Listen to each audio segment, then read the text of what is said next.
Graça e paz. Seja bem-vindo ao canal O Poder da Proclamação. Assim também ocorre com a palavra que sai da minha boca. Ela não voltará para mim vazia, mas fará o que desejo e atingirá o propósito para o qual a enviei. A palavra de Deus, ela nunca volta vazia. Isaías 55:11. E este evangelho do reino será pregado em todo o mundo como testemunho a todas as nações. Então virá o fim. Mateus 24:14. E vi o céu aberto, e eis um cavalo branco, e o que estava sentado sobre ele chama-se Fiel e Verdadeiro, e julga e peleja com justiça. Apocalipse 19:11. E a última palavra que Jesus disse através da visão de João no Apocalipse: aquele que testifica estas coisas diz: certamente cedo venho. Amém. Ora vem Senhor Jesus. Audiolivro Os Alicerces da Fé Cristã, volume 1, por Derek Prince, parte 2, Arrependimento e Fé, capítulo 4, Fé para a Salvação. Até agora consideramos a fé no sentido mais lato e geral, relacionada com todas as afirmações e promessas de Deus contidas em toda a Bíblia. Contudo, há uma parte da mensagem da Bíblia que é a da maior e mais urgente importância, porque decide o destino eterno de todas as almas humanas. Essa é a parte da Bíblia a que em geral chamamos o Evangelho, e que revela a forma de salvação do pecado e as suas consequências. Frequentemente, quando as pessoas falam do Evangelho, têm algo em mente, algo de natureza vaga e emocional, que acham impossível definir ou explicar de um modo claro e racional. Mesmo na pregação do Evangelho, a ênfase dada em geral a uma reação emocional fomenta a impressão de que toda salvação consiste numa experiência emocional. No entanto, isso é totalmente correto e gravemente enganador. A verdadeira mensagem do Evangelho, tal como a Bíblia a defende, consiste em certos atos definidos e simples, e a salvação consiste em conhecer, crer e agir baseado nesses fatos. Os 4 fatos básicos do Evangelho. Quais são esses fatos que constituem o Evangelho? Para responder esta pergunta, podemos consultar 2 passagens dos escritos do apóstolo Paulo, Romanos 4, 24 a 25 e 1 Coríntios 15, 1 a 4. Em Romanos 4, Paulo analisa as principais características da fé de Abraão e declara que ela é um exemplo a ser seguido por todos os crentes cristãos. Aponta que, segundo as Escrituras do Antigo Testamento, Abraão não foi justificado pelas suas obras, mas antes que a sua fé lhe foi imputada por justiça. Assim, em Romanos 4, 23 a 25, Paulo aplica diretamente esse exemplo de Abraão a todos nós crentes em Cristo, pois diz: e não somente por causa dele está escrito que ele foi levado em conta, mas também por nossa causa, posto que a nós igualmente nos será imputado, a saber, a nós que cremos naquele que ressuscitou dentre os mortos, a Jesus, nosso Senhor, o qual foi entregue por causa das nossas transgressões e ressuscitou por causa da nossa justificação. O Evangelho, tal como Paulo aqui declara, contém 3 atos definidos. Primeiro, Jesus foi entregue ao castigo da morte por causa das nossas ofensas. Segundo, Deus ressuscitou dos mortos. Terceiro, se cremos que Jesus morreu e ressuscitou por nós, seremos justificados ou aceites como justos perante Deus. Em 1 Coríntios 15, 1 a 4, Paulo recorda aos cristãos de Coríntios a mensagem do Evangelho que ele pregou, através da qual foram salvos, e uma vez mais esquematiza-lhes os fatos básicos da mensagem. Irmãos, venho lembrar-vos o Evangelho que vos anunciei, o qual recebestes e no qual ainda perseverais. Por ele também sois salvos, se retiverdes a palavra tal como vô-la preguei, a menos que tenhais crido em vão. Antes de tudo, vos entreguei o que também recebi, que Cristo morreu pelos nossos pecados, segundo as Escrituras, e que foi sepultado e ressuscitou ao 3º dia, segundo as Escrituras. Mais uma vez vemos que o Evangelho, aqui definido por Paulo, consiste em 3 atos simples e definidos. Primeiro, Cristo morreu pelos nossos pecados. Segundo, foi sepultado. Terceiro, ressuscitou ao 3º dia. Paulo também enfatiza que o primeiro e mais autoritário de todos os testemunhos da verdade destes fatos não é o testemunho dos homens, que foram testemunhas oculares da morte e ressurreição de Cristo, mas o testemunho das Escrituras do Antigo Testamento, que profeticamente haviam previsto esses acontecimentos centenas de anos antes de eles realmente ocorrerem. Os testemunhos oculares contemporâneos são mencionados mais tarde, em apoio do testemunho das Escrituras do Antigo Testamento. Se compararmos o ensino dessas duas passagens das epístolas de Paulo, que já analisamos, Romanos 4, 24 a 25 e Coríntios 15, 1 a 4, é possível sintetizar de um modo claro e simples os fatos básicos que constituem o Evangelho. Estes fatos centram-se todos exclusivamente na pessoa de Cristo, não na sua vida terrena e no seu ensino, mas na sua morte e ressurreição. Há 4 fatos básicos.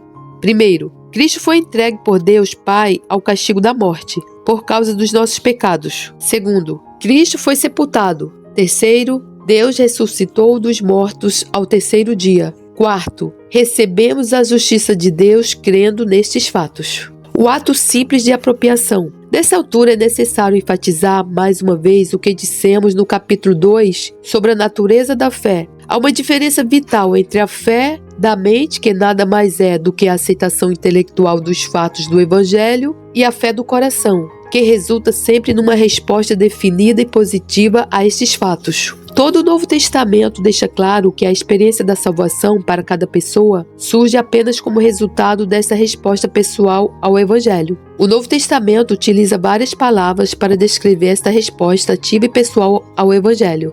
Todas as palavras assim usadas têm um ponto essencial em comum. Todas denotam atos simples e familiares que todos entendem e qualquer um pode realizar. Por exemplo, em Romanos 10:9, Paulo primeiro explica que a salvação vem por crermos com o coração e confessarmos com a boca a verdade do Evangelho. Depois, em Romanos 10:13, conclui a sua explicação do plano de salvação dizendo: todo aquele que invocar o nome do Senhor será salvo. Aqui o ato simples que traz consigo a experiência de salvação é invocar o nome do Senhor, ou seja, pedir em voz alta a Deus a salvação no nome do Senhor Jesus Cristo.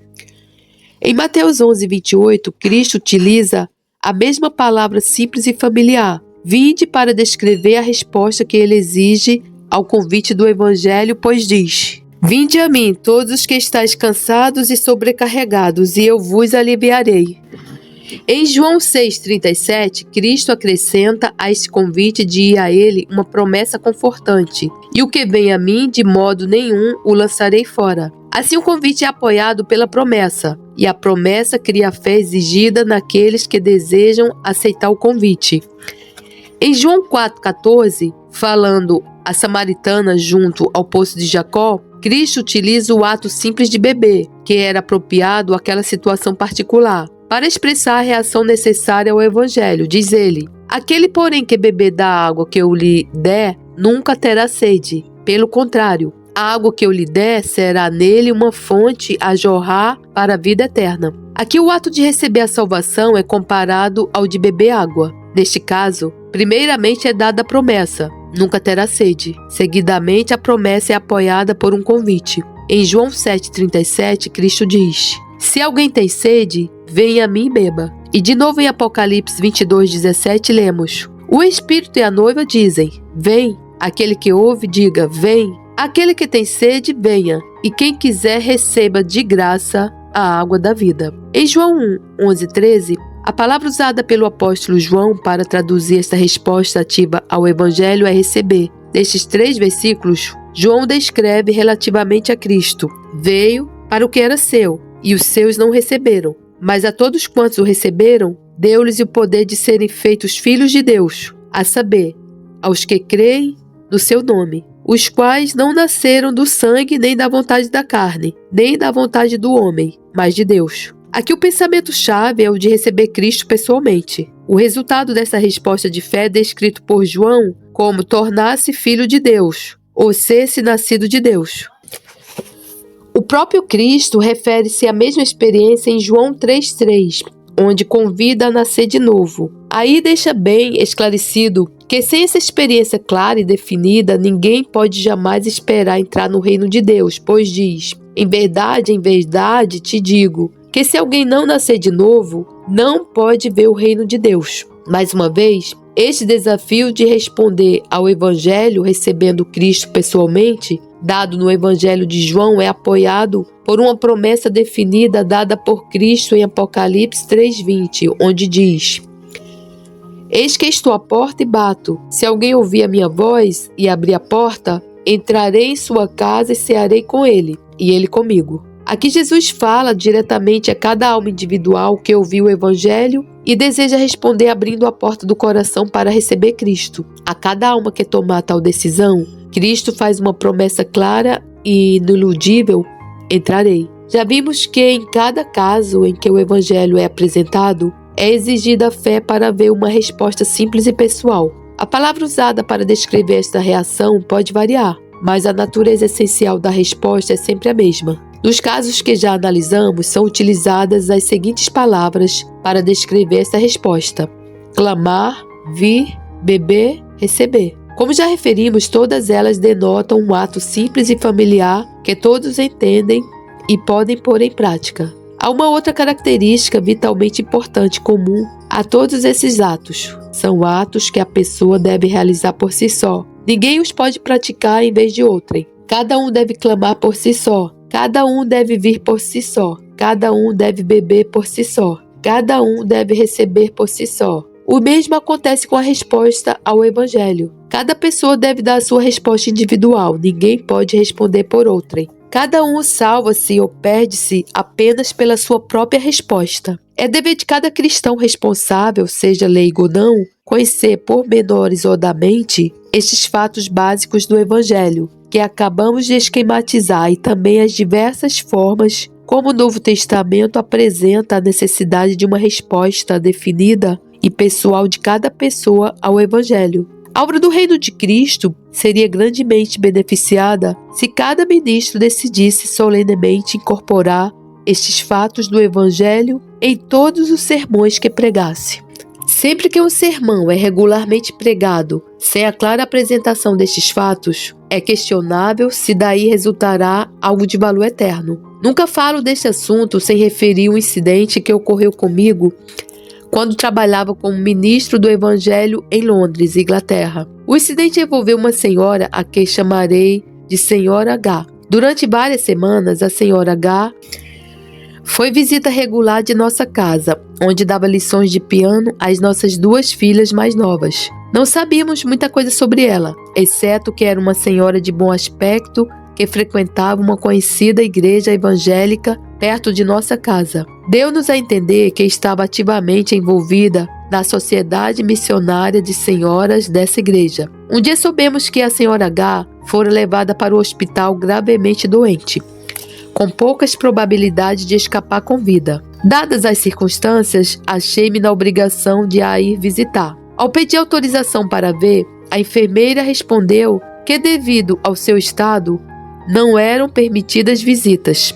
Expliquei-lhe que era ministro do Evangelho e então concedeu-me um período não superior a 5 minutos. Quando me apresentei à Senhora H e me certifiquei de que ela me reconhecera, já havia passado quase 1 minuto dos 5 que me tinham sido concedidos. Sem mais preâmbulos, disse-lhe que podia estar no liminar da eternidade e perguntei-lhe se tinha certeza dos seus pecados terem sido perdoados e se estava pronta para se encontrar com Deus. Respondeu-me que não. Então, de um modo muito claro e simples, mencionei-lhe os fatos básicos do Evangelho: que Cristo morreu como castigo pelos nossos pecados, que foi sepultado, que ressuscitou ao 3º dia, que podemos ser salvos se crermos nesses fatos, mas que Deus espera uma resposta clara e definida da fé de cada pessoa que deseja ser salva. Perguntei-lhe se desejava dar a Deus essa resposta e disse que sim. Pedi-lhe então que me acompanhasse em oração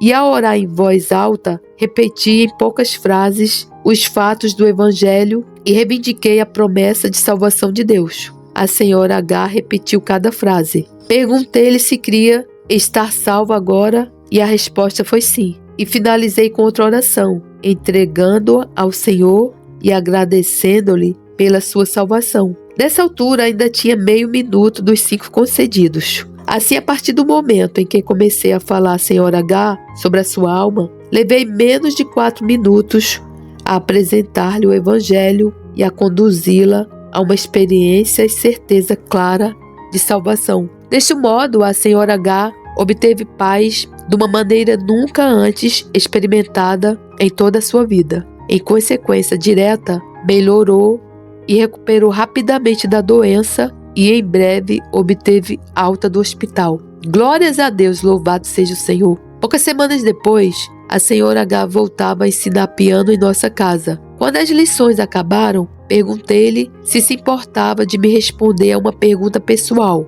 pedido que ela concedeu.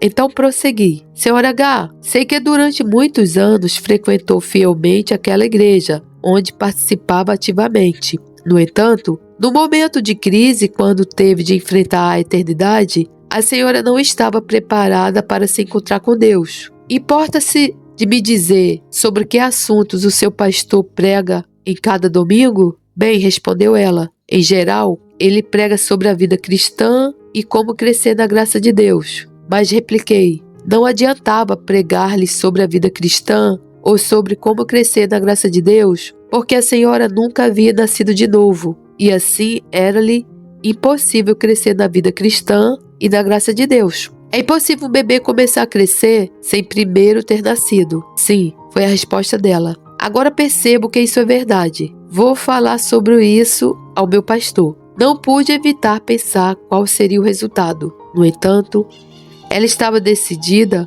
e não vi razão para a dissuadir. Quando na semana seguinte a vi, perguntei-lhe, então, falou com seu pastor? Sim, falei, respondeu. E qual foi a pregação dele no último domingo? Pregou que a coisa mais importante é saber que somos salvos. Repare, essa senhora frequentava regularmente uma igreja várias vezes por semana, durante muitos anos, e nunca chegara a compreender os fatos simples e essenciais sobre os quais o Evangelho se baseia, nem a resposta pessoal que ela devia dar a fim de receber a experiência de salvação. E, no entanto, no momento de crise, no espaço de tempo inferior a 4 minutos, foi possível apresentar-lhe estes fatos de tal maneira que ela deu a resposta necessária e desfrutou a experiência e certeza definida de sua salvação. Quanto tempo mal usado e esforços mal aplicados jazem por trás dessa história.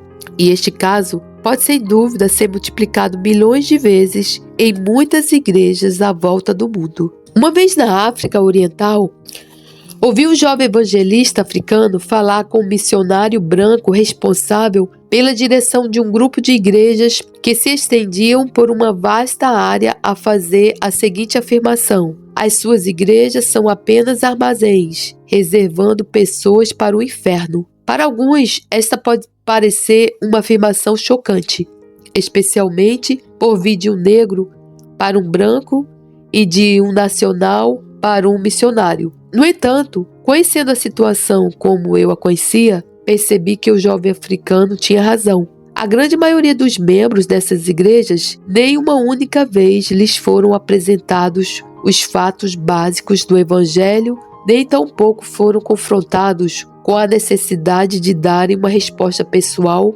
e definida a esses fatos. Trocaram o paganismo por uma forma de cristianismo, decoraram um catecismo, passaram por um ritual de batismo, foram aceitos como membros da igreja, muitos foram educados nas escolas da missão. No entanto, dos fatos essenciais do Evangelho e da experiência de salvação, não o conheciam nem compreendiam nada. Igrejas como estas, seja na África, seja na América ou em qualquer outra parte do mundo, são aquilo que esse jovem africano chamou armazéns reservando pessoas para o inferno, ou sinagogas de Satanás, como diz Paulo. O propósito supremo de cada igreja verdadeiramente cristã, o dever principal de cada pregador, a primeira responsabilidade de cada leigo cristão é apresentar a todos quanto seja possível, da maneira mais clara e incisiva, os fatos básicos do Evangelho de Cristo, incitar a todos os que ouvirem a darem uma resposta pessoal e definida a estes fatos. Comparados com essa tarefa suprema, todos os outros deveres e atividades da igreja devem ser secundários e auxiliares. Gostaria de realçar mais uma vez, com toda a clareza e ênfase possíveis, estes fatos básicos do Evangelho e a resposta que se exige de cada pessoa. Os fatos básicos são: primeiro, Cristo foi entregue por Deus Pai ao castigo da morte por causa dos nossos pecados. Segundo, Cristo foi sepultado. Terceiro, Deus ressuscitou dos mortos ao terceiro dia. Quarto, recebemos a justiça de Deus crendo nesses fatos. Para receber a salvação, cada alma individual deve dar uma resposta pessoal e direta a Cristo. Essa resposta pode ser descrita de qualquer das maneiras seguintes: clamando pelo nome de Cristo como Senhor, indo a Cristo, bebendo da água da vida que apenas Cristo pode dar. A cada pessoa que já leu até aqui, faço essa pergunta: já crê nesses fatos? Já deu esta resposta pessoal e definida?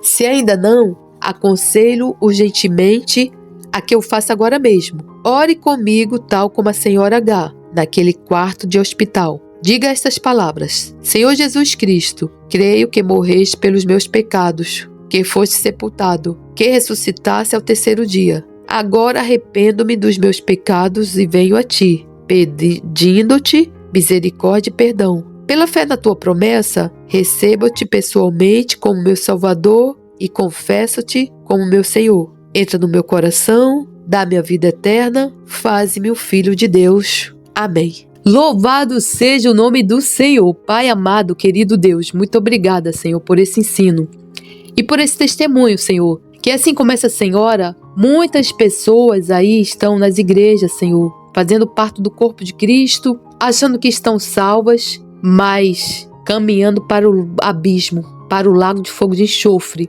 porque os homens de Deus, eles estão lá causando apenas coceiras nos ouvidos dessas pessoas. Como diz lá em Apocalipse, são as igrejas chamadas sinagogas de Satanás. É o julgamento do Senhor, porque nos últimos tempos a Bíblia diz que isso realmente ia acontecer, falsos profetas, falsas profecias. Irmão, eu quero deixar um testemunho de um filme que eu vi ontem, porque eu não vejo mais Netflix, nada disso. Tudo que eu faço agora é para a honra e glória do Senhor Jesus, e assim deve ser a sua vida. Você não deve ocupar o seu tempo livre vendo séries de Netflix, irmão, trazendo mal para dentro da tua casa. Você, o que você faz? Você vê um filme bíblico, que isso vai acrescentar muito mais coisa à sua vida. Ontem eu vi um filme baseado em fatos reais, aonde o pastor, ele pregava muito sobre fornicação. E então, aquela congregação, acho que ela tinha mais de 3.000 membros. E por causa do pastor falar tanto de fornicação, desses pecados das obras da carne, o povo foi indo embora. Foi indo embora e a direção da igreja começou a reclamar porque os dízimos caíram, as ofertas caíram, e falavam para o pastor assim: para de pregar sobre fornicação, sobre esses pecados, porque a igreja está caindo nos dízimos, das ofertas. Ou seja, o pastor não concordou com aquilo e ele foi obrigado a sair daquela igreja. E então, hoje em dia está assim. Eu mesma vivi assim. Quando eu estava com um pé no mundo e outro na igreja, eu não era convertida ainda, eu tinha um namorado já há mais de quase 4 anos, na fornicação. A Bíblia diz que os fornicadores não herdarão o reino de Deus. E as pessoas hoje em dia vivem assim. Na igreja do Senhor é o que mais tem. Irmão, se tu fizer um censo na igreja do Senhor, se brincar, irmão, 60% ali ou mais vive no pecado da fornicação. E o pastor nada fala. Agora, pede o dízimo, pede a oferta, mas não marca um gabinete com um membro da igreja para saber, irmão, de onde vem esse dinheiro? Às vezes o dinheiro é do tráfico, às vezes o dinheiro é de uma atividade ilícita, às vezes o dinheiro é de agiotagem. Olha, o meu namorado, ele dava, toda vez que a gente ia para a igreja, eu nunca levava dinheiro, mas ele sempre estava com dinheiro, ele praticava agiotagem. Ele sempre dava aquele dinheiro sujo para a obra do Senhor. A Bíblia condena isso aí. Você não pode dar dinheiro sujo para a obra do Senhor, irmão. Deus não precisa do seu dinheiro para nada, irmão. Deus é o dono do ouro e da prata. Eu sempre falo isso. Deus precisa, primeiramente, que você largue o pecado, que você saia da fornicação. Segundo lugar, antes de dar ofertas, que você vá lá e se acerte com seu irmão. Peça perdão e perdoe. Terceiro lugar, antes de dar dízimos, Deus precisa que você pague suas dívidas, irmão. A Bíblia diz, sabe o quê? A ninguém devais nada a não ser amor. A única coisa que nós podemos ficar devendo é amor uns pelos outros, irmão. Você tem dívidas, irmão, com terceiro, com quarto, com agiota, com banco. Primeira coisa que você precisa pagar, antes de dar dízimo e ofertas. Pagar as suas dívidas, irmão. Eu vou fazer isso para a honra e glória do Senhor Jesus. Até o final do ano eu vou quitar minha dívida com o banco. Não vou mais comprar no cartão de crédito. A palavra de Deus é bem clara quanto a isso. E quanto a você, irmão, que está aí na fornicação, embora você não goste de escutar isso aí, irmão, porque eu fui falar para minha irmã que ela precisava se casar. Ela disse que entregou a vida para Jesus e está na igreja. A pastora sabe, lá é pastora, não existe pastora na Bíblia, que ela está na fornicação, nada fala. Falei, irmã, tu tá no pecado. Se tu morrer hoje, tu vai queimar no lago de fogo de enxofre, é o que diz a Bíblia. E simplesmente, irmã, ela não quer casar, né? Porque a palavra de Deus diz que quando a mulher entrega sua vida para Jesus, está caminhando com o Senhor, ela vai santificar o marido. Ou seja, daqui a um tempo Deus pode alcançar o marido dela através da vida dela, do testemunho dela. E ela não quer casar para não perder uma merreca de dinheiro que ela ganha aí do governo, Bolsa Auxílio, Bolsa Família, não sei o que é. Assim tem muita gente aí recebendo dinheiro do exército, muitas mulheres que nunca trabalharam recebendo aí pensão do exército, vivendo no pecado da fornicação, indo para a igreja, inclusive fazendo a obra do Senhor. Agora você imagina, irmão, você fazendo a obra do Senhor.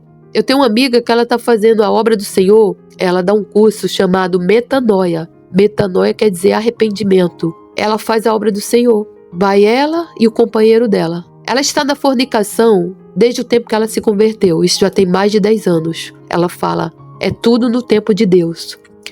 Irmão, eu vou te perguntar, onde é que Deus quer que tu fique na fornicação, fazendo a obra dele? Por mais de 10 anos, irmão. Pelo amor de Deus, irmão. Irmã, pelo amor de Deus, sai dessa vida. Irmã, não tô te falando, irmã, pra te julgar. Não, irmã, eu tô te falando porque eu te amo, irmã.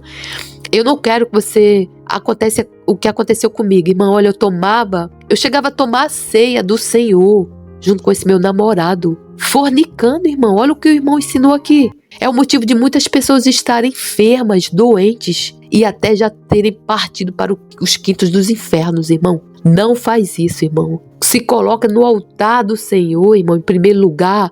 Busca o reino de Deus, irmão, e a sua justiça enquanto é tempo, irmão. E tudo mais lhe será acrescentado. Para a honra e glória do Senhor Jesus, e que Deus tenha misericórdia das nossas vidas.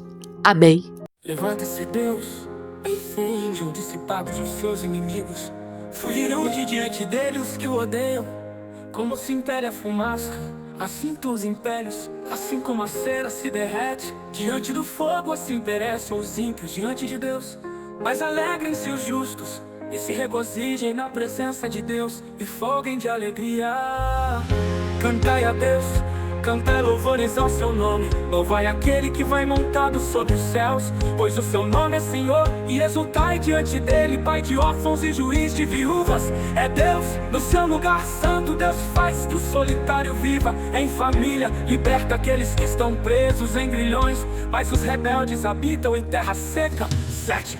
Ó Deus, quando saías diante do teu povo, quando caminhavas pelo deserto, Selá, a terra abalava-se e os céus destilavam perante a face de Deus. Até o próprio Sinai foi comovido na presença de Deus. Do Deus de Israel, tu, ó Deus, mandaste a chuva em abundância, confortaste a tua herança quando estava cansada, nela habitava o teu rebanho. Tu, ó Deus, fizeste provisão da tua bondade para o pobre. O Senhor deu a palavra, grande era o exército dos que anunciavam as boas novas. Reis de exércitos fugiram à pressa, e aquela que ficava em casa repartia os despojos. Ainda que vos tenhais deitado entre redis, contudo sereis como as asas de uma pomba, cobertas de prata, e as suas penas de ouro amarelo. Quando o onipotente ali espalhou os reis, foi como a neve em Salmão. O monte de Deus é como um monte de Bazã, um monte elevado como um monte de Bazã, porque são tais são montes elevados. Esse é o monte que Deus desejou para a sua habitação, e o Senhor habitará nele eternamente. Os carros de Deus são 20 milhares, milhares de milhares, o Senhor está entre eles. como em Sinai no lugar santo. Tu subiste ao alto, levaste cativo o cativeiro, recebeste dons para os homens e até para os rebeldes, para que o Senhor Deus habitasse entre eles.